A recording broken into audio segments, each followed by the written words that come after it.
Welcome everybody to the Cryptocast. I'm Jacob. I'm Mac. Today we're going to be giving you some examples of different types of aquatic cryptids in both salt and fresh water, including mermaids, the Kraken, Nagas, and the Loch Ness monster. Without further ado, let's hop into it. All right, let's start with the Kraken. I think we all know this one, or at least heard it. This is probably one of the oldest cryptids that we're going to talk about today. There are recorded reports from as early as the 1200s. It's usually seen around the Scandinavian area, so Greenland, Norway, that kind of place. And, you know, it's basically the giant octopus or squid that sailors fear for a good reason, because it's said that when it appears, it is as though an island is rising. Wow. Out of the water, yeah. So it ain't small. Wow. Yeah, I mean, no wonder why every rendition that you see, they're taking down multiple boats at the same time. yeah. The tentacles crawling up the mast. Ugh. That's insane. Yeah. And it stretches all across different types of civilizations, doesn't it? Yeah, it's like a lot of cryptids. Everybody's got their own version of it. Like, you know, isolated populations. Yeah. Kind of thing. You know, they all have their own tale of the same thing with a different name. Yeah. Yeah, that's definitely one of them. But the Kraken is Yeah, like it's Iceland, yeah. like Nordic. Yeah, exactly. Yeah, you know. yeah. That's just what we know it as. Wow. But yeah, it's Kraken specifically is from there. That's and what has there been any like recent sightings? You know, not that I know of, but it wouldn't surprise me just because it is what it is. Yeah. You know? I mean, I know that it goes all the way back to the 13th century or whatever, but Yeah. you know, how far up to the modern day do we have actual accounts of people? I feel like the closer we get to modern day and the more we know about just life and things in general, the less times something like that gets misidentified. Yeah. You know what I mean? True. Like, I mean, now we have the giant squid. yeah, exactly. Like, did they see that, or is it really out there? Right. It's one of those things. Yeah. You know, the ocean's so big and unexplored. Oh, absolutely. You know, it could definitely be down there. And yeah, and when I'm not doubting you it. think like a 12th or 13th century sailor, I mean, you know, there's no modern science. There's been no identification of any. I mean, what they knew about the oceans or the seas was just what they experienced. Yeah. You know, and so you see a 30-foot squid or a carcass of a 30-foot squid that has risen up to the surface, and you know that right there would be affirmation from all the stories and legends that I'd heard. Absolutely. So that's pretty cool. I really like the Kraken though. Shout out to the Seattle Kraken.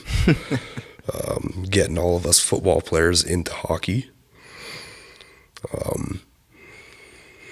And then another sea cryptid that's known around the world are mermaids. Absolutely. Mermaids are, you know, there's usually two schools of thought where it's like Ariel and they're really beautiful and, you know, they come up and they're going to be your mermaid. You're going to chill in a lagoon with them, and they got the tail on the feet or where the feet would be. And then there's the school of thought where they're ugly, terrifying.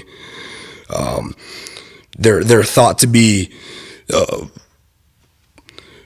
sailors would steer away from the waters because of the thought that mermaids would come aboard your ship and seduce you and trick you into giving them your gold.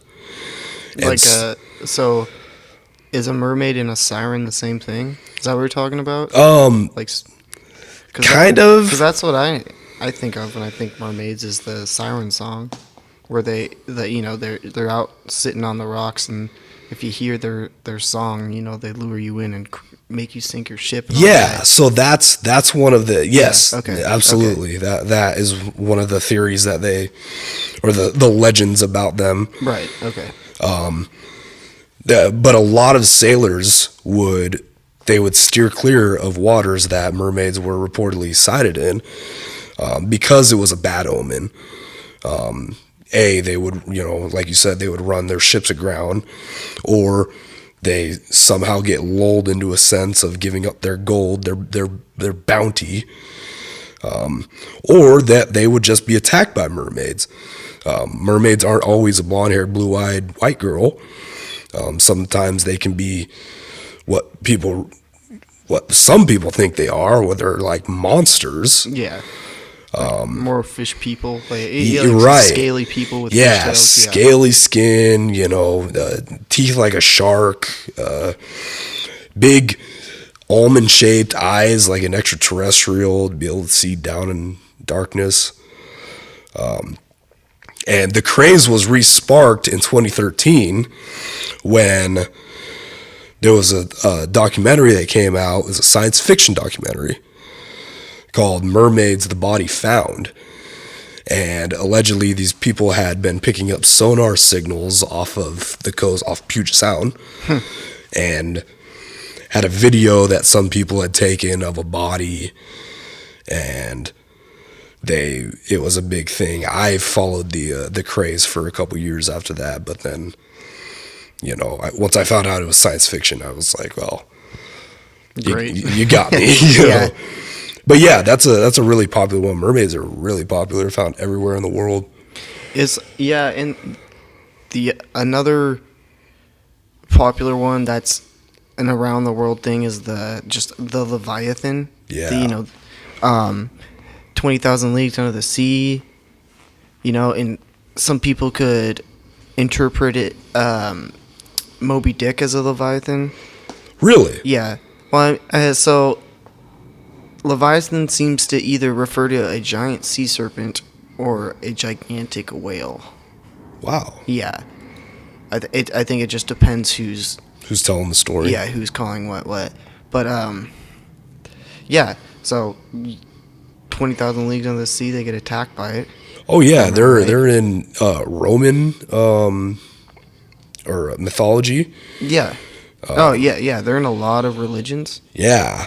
They're in Nordic stuff.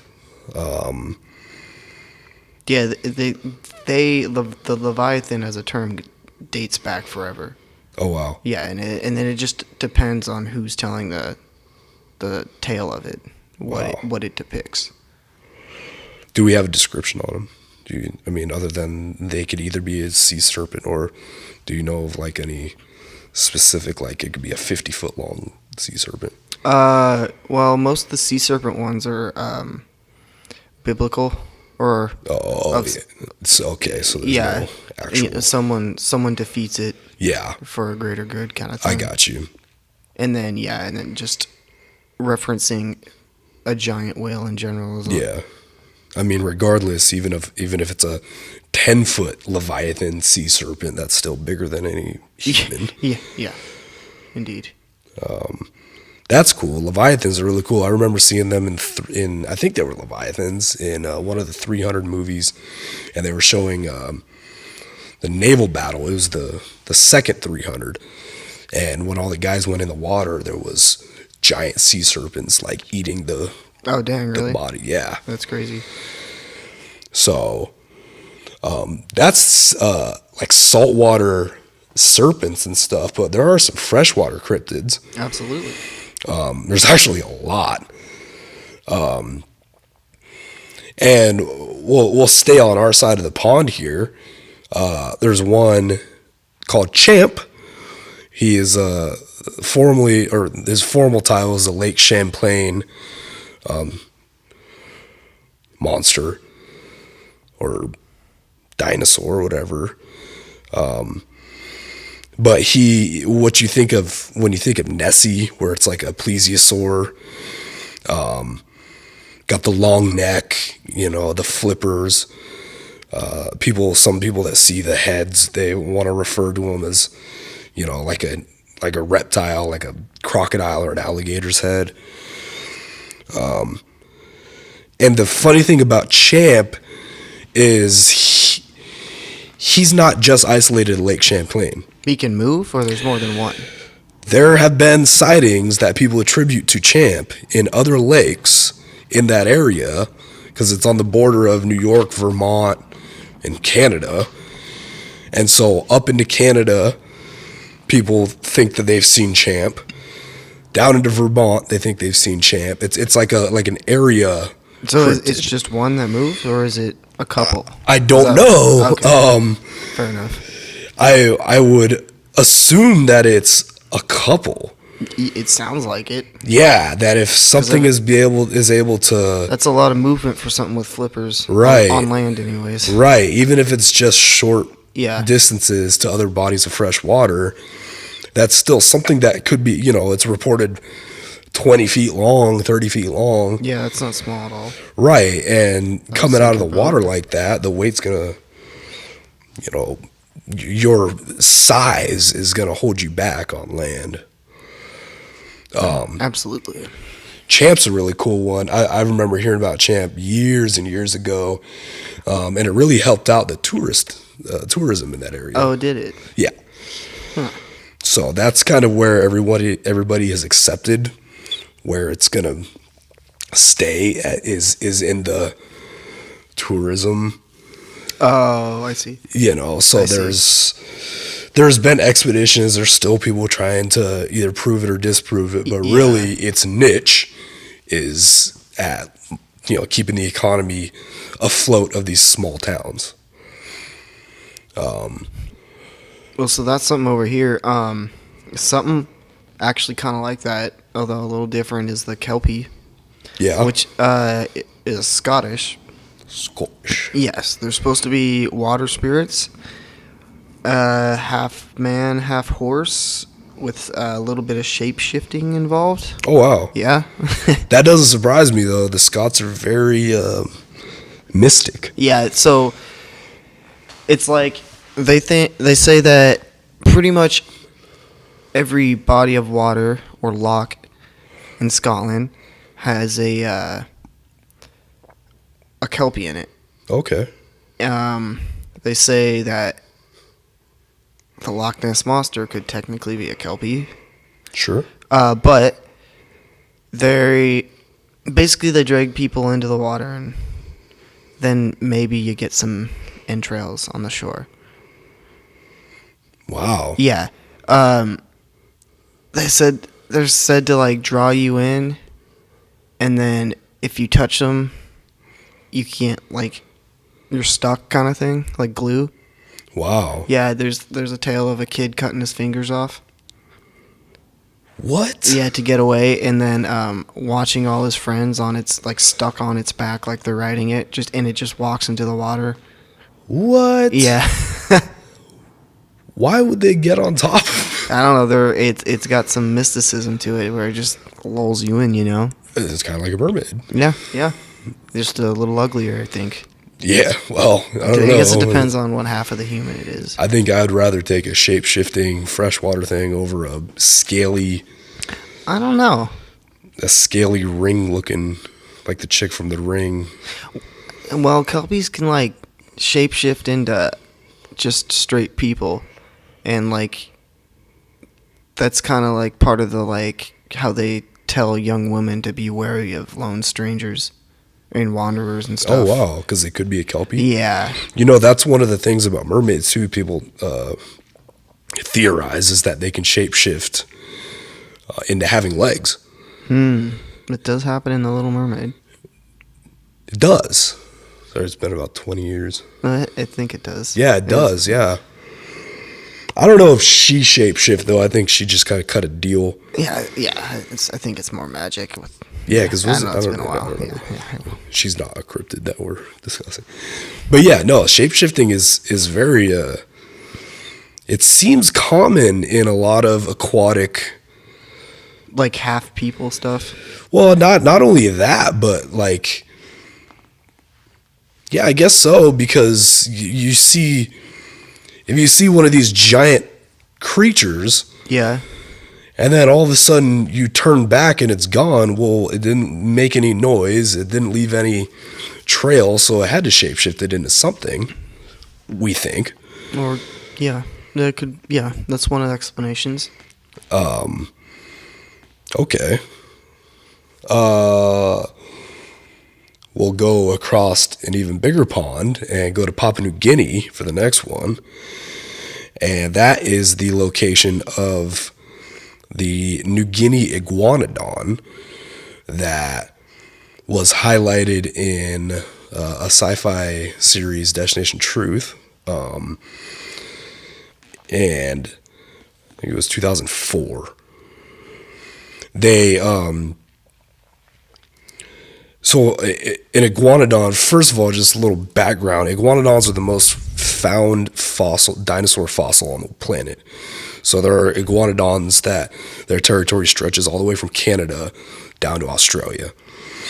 So people think that, or it's been reported that there is a 3-meter tall, gray-colored creature with a head like a dog and a tail like a crocodile.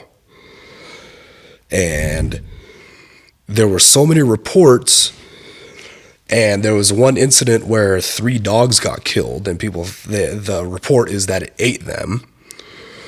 But there was so many reports that the government actually got involved.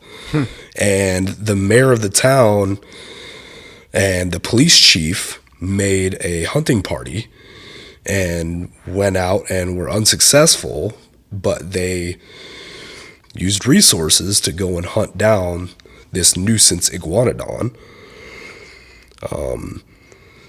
And they, the reports kept coming in. There wasn't really much physical evidence because it would spend time in the marsh.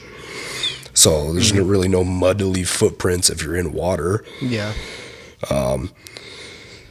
But the fact that it's right outside the capital kind of makes you this little speculative. But then looking at like satellite imaging of Papua New Guinea, there's really just the capital. Oh yeah. And then everything else is jungle. Yeah. So that's been one that has made headlines and gained popularity around the world. Just like the granddaddy of them all, if you want to talk about popularity around the world, I'd say the biggest cryptid in history is the Loch Ness Monster. And Loch Ness Monster, I mean, we can sit here and debate all day about what we think it might be. I don't really care what it is, honestly. The fact that it has been able to bring so many people to question, what mainstream science has told them, or just opening minds, that in itself is a revolution. Because, we all look at the Sturgeon's photograph of 1934, and it looks like a freaking plesiosaur with its head and neck sticking out of the water, and it's just, I understand that, they've been extinct, and there's all these arguments of how deep, Loch Ness is and how something could survive down there. Regardless, I'm not going to say it's true or not. I'm going to recognize it just solely on the fact that it has spawned such a notoriety. Yes, is so much notoriety. It's spawned a movement that has brought people into searching for Bigfoot and searching for UFOs and aliens. And everything really can be tied back to someone saying, I don't know what that is, and I'm not just going to accept the fact that there's only fish in that lake. I'm going to actually question it and try to, come to my own conclusion. And that carried over into all these different subjects. Yeah. So that's where I stand on Loch Ness Monster, Nessie. What are your thoughts on Loch Ness Monster, Mac? I don't know. I'm I'm in the camp for most cryptids that I want them to be real, or I would accept them to be real, but I would like to see more evidence of anything, not necessarily just the Loch Ness Monster. Right. But yeah, like I don't know, even like video nowadays, it's hard to tell if it's real or fake. Yeah. Even if it is real, you know? It's Sure. like you just know that, like, I know I couldn't do it, but I know that it's easy to do that now Yeah. for people, you know? Right. So like it wouldn't surprise me if it is fake, even if, as real as something looks. So it's hard without being, you know, firsthand Yeah. with that, or like outright scientific. Well, okay, it's real, Right. You know. Yeah, because we're not at that level Yeah, in science. We can't totally disprove that. like, and I've definitely had, you know, like encounters and sightings throughout my life that have made me go, well, okay, Right. you know, I changed my mind. Right. You know, I accepted something. Yeah. And that's the thing. That's part of the scientific method. Yeah, oh, absolutely, yeah. You know, you Learn something new and go off of that exactly. And that's what intrigues me so much about Nessie, is that regardless of how many people say no and how many people say yes, the mere fact that we're having this conversation is a win in the cryptid community. Absolutely. You know, so there needs to be no doubt that even if we can come out and say no, it was misidentification on everything, that's fine. Yeah. We're still at the table. So, I mean, as far as Nessie goes, though, if you go by the explanation that it's a plesiosaur, I mean, I don't know. I'd have to look at Pangea and how stuff shifts. Right. How a plesiosaur would get stuck in a lake. yeah. You know, if there's only one, how has it lived so long? Right. Although I don't know how long they lived to begin with. Well, yeah, I mean, even a colony, even a small colony. Yeah. Well, though, but yeah.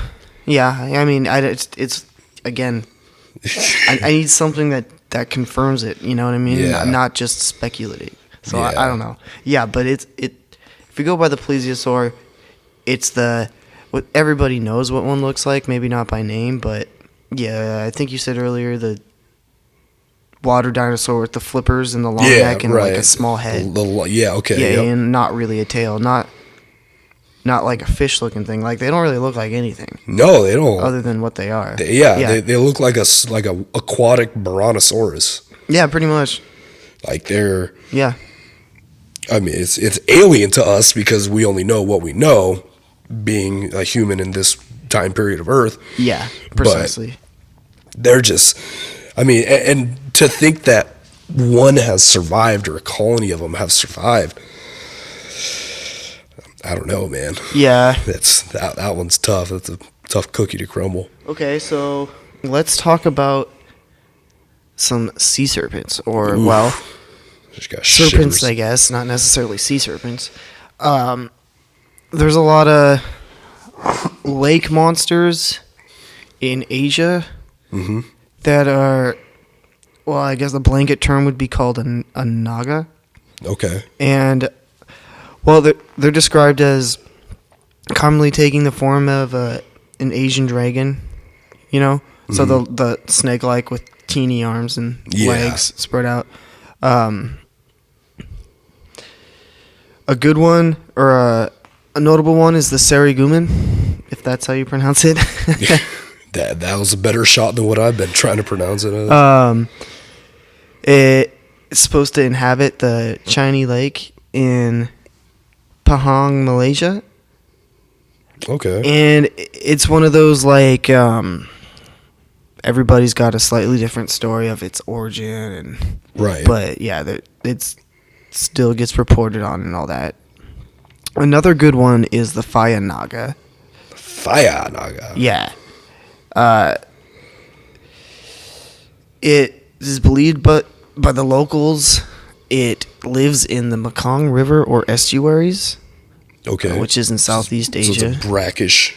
Yeah, It's freshwater.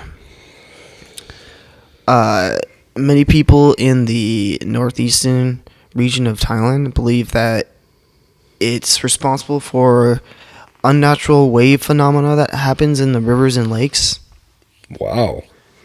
And it's also claimed that the snake-like demigods, because that's what they are. They're not like a creature. They're not, God or anything. But Yeah, they're in the spiritual world. Yeah, exactly. They're responsible for like leaving dents and marks and scratches in cars and house walls and stuff. Wow. Yeah, they're something. That's so interesting because Asia does have so many demigods. Yeah.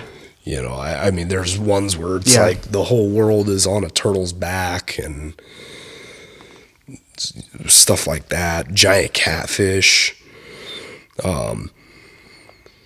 But a Naga, that really interests me because it's so profound in their culture. They have whole temples built around them and laws preventing people to try and kill them, stuff like that.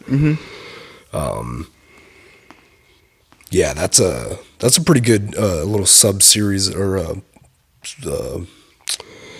some family of topics is the Nagas. They're like you said, the Sarigumum, Gumum, and the Fayanaga both fall under that category. A couple of creatures that have been identified, and I don't want to say debunked because that term gets thrown around a lot in the community, and that holds a lot of weight. These are more like if we were, out on a lake or in the middle of the ocean 500 or 1,000 years ago, what would our explanation for this thing be? Right. Sea monster. Exactly. But now we have more information, and we know better. So the first one I want to highlight is the platypus. Absolutely. The platypus is an extraordinary animal, and they're almost extinct. Sorry, I can't believe that I lost that. Anyways, they have a lot of different characteristics where not only do they look funny, they look like they could be a cryptid. Absolutely, 100%. With the duck bill, the furry coat, furry body, and then beaver tail, like and webbed feet. Yeah, and then they got what? Venom. They have venom on their hind legs. It's like little spurs, right? Yeah, it's a spur behind the foot, or it's on the foot, and it delivers venom through little. It injects you pretty much. Yeah, pretty much.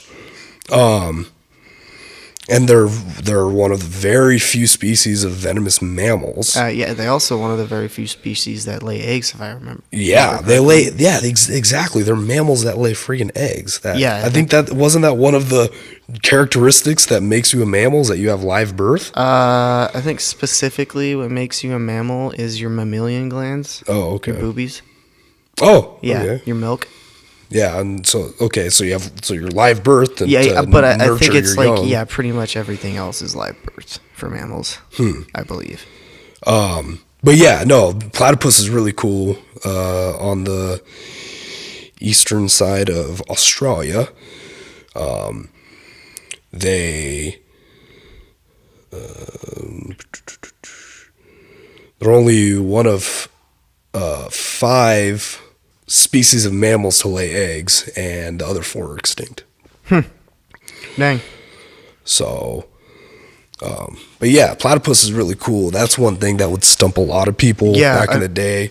Definitely, 100%. They also have electrolocation, where they use it to hunt crustaceans and stuff down in the under rocks and down in the dirt, where they send out almost like a sonar, and it comes back and it senses the muscle movements in their prey, And that's how they locate them in murky waters or in the dark or when it's underneath something.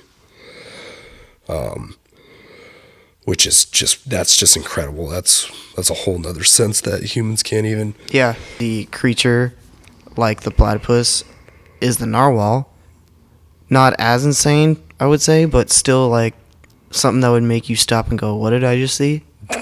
Like a unicorn whale. Yeah, exactly. And it's actually kind of cool. That's a tooth. Yeah. And sometimes they can have two. Really? Yeah. Oh, I didn't know that. Yeah, and then they grow like 6 or 10 feet long, something like that. Yeah, it's insane because they're freaking so big. Yeah. Oh, they have a lot of nerves running through them, so they think it's some type of sensory organ. Really? Yeah, for like what's in the water maybe, or just temperature or something. Yeah. But yeah, those things are pretty crazy. Yeah, narwhals that's my favorite character in Elf. Yeah, fair enough. Narwhals are cool. More south, manatees were people thought they were mermaids, or were originally thought to be the explanation for the mermaid theory, and they're really cool. I've actually seen them down in Florida. They're a lot bigger than what you think of just a manatee. They get up to about 4 meters, 13 feet, and can weigh as much as 1,300 pounds. Dang. Yeah. Now I know why I call them sea cows. Yeah, and that's another reason why when they go toe-to-toe with a boat, yeah, they might end up dying, but that boat's going to need some big repairs, too. Yeah, don't a lot of them have, like, scars on their back and stuff in Florida? Yep. They're so slow, they don't get out of the way. way. They're just, these boats come up and the prop just slices them. But they're totally plant eaters. There's no risk to humans. They're just there, and they're just living their best lives down there, eating up all the seagrasses. There's been sightings, all the way down into the Amazon. Dang, really? Yeah, people in the Caribbean would see them a lot. Taino, they're pre-Columbian people of the Caribbean, so before Columbus. But yeah, those are really cool. They're peaceful. They're just exactly like cows on land. They're very temperate. Yeah, manatees are really cool. Yeah, they're goofy looking. Yeah, even just seeing them, regardless of the whole mermaid theory, I could see how that could be considered a cryptid just because they don't look like anything else in the ocean. Yeah, they're pretty crazy looking, and they're not small, which always throws you off. Exactly. You see something that's the size of the boat that just comes up and just gracefully floating by. Another crazy water animal that has thrown people off in the past was the coelacanth. Oh, those little like crab, crustacean looking. Yeah, so for the longest time we only knew about the coelacanth in the fossil record. Yeah. From like millions, like I think it's like 60 million, 65 million years ago. Like that's when we thought they were around. And then in like the 80s or the 90s, a marine biologist was in India and he saw at a fish market, he saw one. Just at a market? Yeah.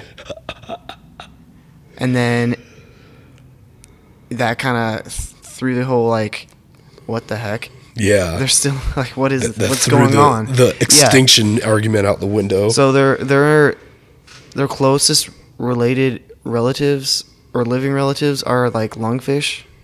Okay. And I don't know if you've seen a lungfish, but they really don't have like pectoral fins like normal fish. They have like almost arms.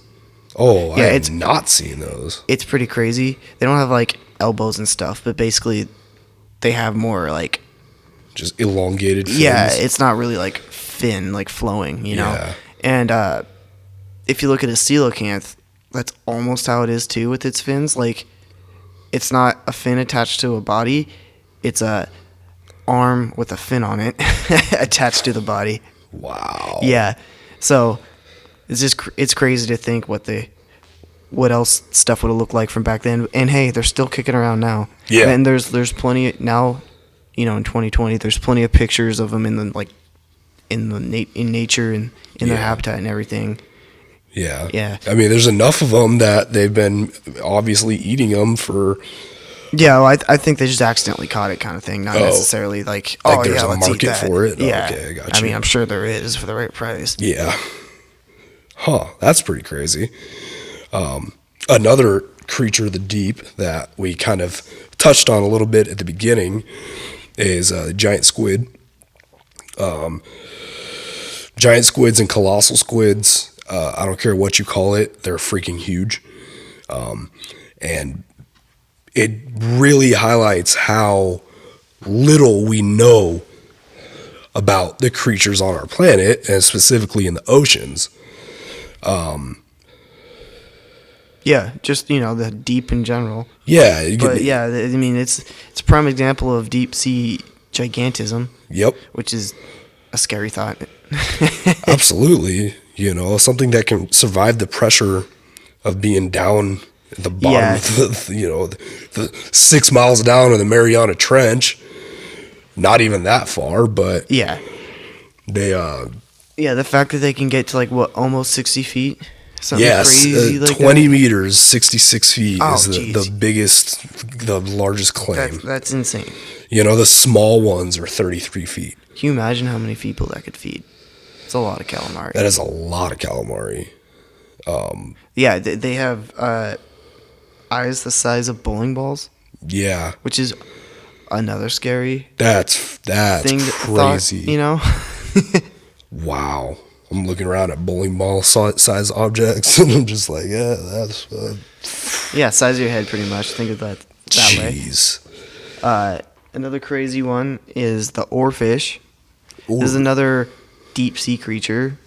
They can be seen at the surface, but that usually means something's wrong. So they're like, I think they've spawned sea serpent tails. Okay. Because they grow to 20 something feet long. And they're just long. Like a snake, pretty much. There's just a long. Yeah, they got a crazy looking smushed face like a pug. and then they're silver with a red fin going down the top of it the whole way. Oh, almost like a Naga. Yeah. So, I mean, if I saw that and I didn't know what it was today, I'd call that a sea monster. Oh, absolutely. You know what I mean? Especially being out at sea. You're absolutely. You're somewhat delusional because you've been experiencing the same thing every single day, every minute of every day. Yeah. That would throw me for a loop. Wow. And then another one, not as crazy as the others, but still worth mentioning, sturgeon. Oh, yeah. Yeah, so they grow to, the biggest one on record is 26 feet long. That's a huge fish. Yeah. To top that off, they're bottom feeders. So even though they're that big, you're not going to see them. Mm-hmm. Just chilling on the shore or something like that. Yeah. They live a crazy long time too. Yeah. And they're one of those animals, kind of like the coelacanth, where they've been around and just haven't changed. Oh, okay. Wow, I didn't realize that. Yeah, they haven't needed to, so they look pretty prehistoric. They got bony armor, scales going down them and stuff. Yeah, see, I've always heard about that, of them being the prehistoric fish, but I never put two and two together that they actually haven't really evolved. Yeah, they haven't needed to. Wow. Yeah. That's awesome. That's totally, 26 feet. Yeah, so if again, if it's not doing so well, and it's on the surface for one reason or another, and you're fishing and you see a 26-foot fish, what are you gonna think? I'm gonna think that there are 25-foot fish in that freaking river. Yeah, that is a monster. Yeah, precisely. Wow. Yeah, I mean, it's so hard to pin down an aquatic cryptid that is actually an aquatic cryptid because, Yeah. so much of it's just either misidentification or ignorance or just lack of knowledge. Yeah, precisely.